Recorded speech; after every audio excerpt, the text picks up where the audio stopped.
সমাধিস্থলে শ্রদ্ধা নিবেদন শেষে জাতীয় স্মৃতিসৌধের উদ্দেশ্যে রওনা হয়েছেন বিএনপির ভারপ্রাপ্ত চেয়ারম্যান তারেক রহমান। তবে সন্ধ্যার আগে তিনি স্মৃতিসৌধে পৌঁছাতে না পারলে তার পক্ষ থেকে বিএনপির কেন্দ্রীয় নেতারা ফুল দিয়ে শ্রদ্ধা নিবেদন করেছেন এই জাতীয় স্মৃতিসৌধে। আপনার আরও বেশ কয়েকজন কেন্দ্রীয় নেতা ফুল দিয়ে শ্রদ্ধা নিবেদন করেছেন। সন্ধ্যা 5:06 দিকে তারা মহান মুক্তিযুদ্ধের শহীদদের শ্রদ্ধা জানাতে এই জাতীয় স্মৃতিসৌধে আসেন ফুল নিয়ে। তারেক রহমান এখনও পথে রয়েছেন, তিনি কিছুক্ষণের মধ্যেই হয়তোবা চলে আসবেন এই জাতীয়। এই মুহূর্তে আপনারা যেমনটি দেখছেন যে এই জাতীয় স্মৃতিসৌধের সামনে তারেক রহমানের অপেক্ষায় হাজারো নেতাকর্মী কিন্তু তারা সেই সকাল থেকেই অপেক্ষা করছেন এবং তারেক রহমান সাভারের দিকেই কিন্তু আসছেন। কিছুক্ষণের মধ্যে তিনিও হয়তোবা এই জাতীয় স্মৃতিসৌধে এসে শ্রদ্ধা নিবেদন করবেন এবং তার পক্ষ থেকে আগে কিন্তু ফুল দিয়েছেন কেন্দ্রীয় বেশ কয়েকজন নেতা।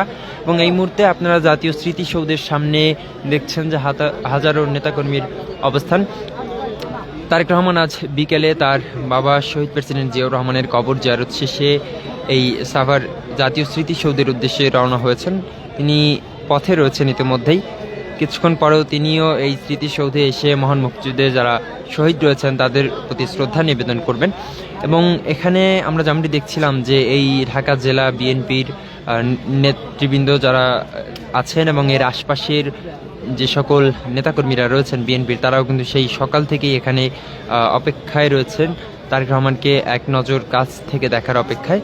এবং তারেক রহমান তিনি কিন্তু কিছুক্ষণের মধ্যেই এই জাতীয় স্মৃতিসৌধে আসবেন এবং তার নেতাকর্মীদের সঙ্গে দেখা হবে এবং নেতাকর্মীরাও সেই মহেন্দ্রক্ষণের অপেক্ষায় কিন্তু রয়েছেন। মহান মুক্তিযুদ্ধে শহীদদের শ্রদ্ধা নিবেদন করতে এই জাতীয় স্মৃতিসৌধে আসছেন বিএনপির ভারপ্রাপ্ত চেয়ারম্যান তারেক রহমান। গতকালই তিনি বাংলাদেশে ফিরেছেন। দীর্ঘ নির্বাসিত জীবন শেষে বাংলাদেশে এসে তিনি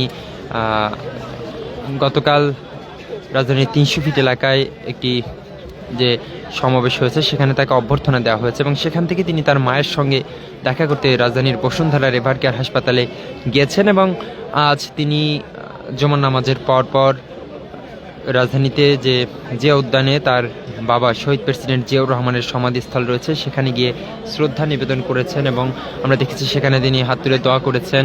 সেখান থেকেই তিনি রওনা হয়েছেন এই জাতীয় স্মৃতিসৌধের উদ্দেশ্যে এবং এখানে তিনি শ্রদ্ধা নিবেদন করবেন, মহান মুক্তিযুদ্ধের শহীদদের আত্মার মাগফিরাত কামনা করবেন।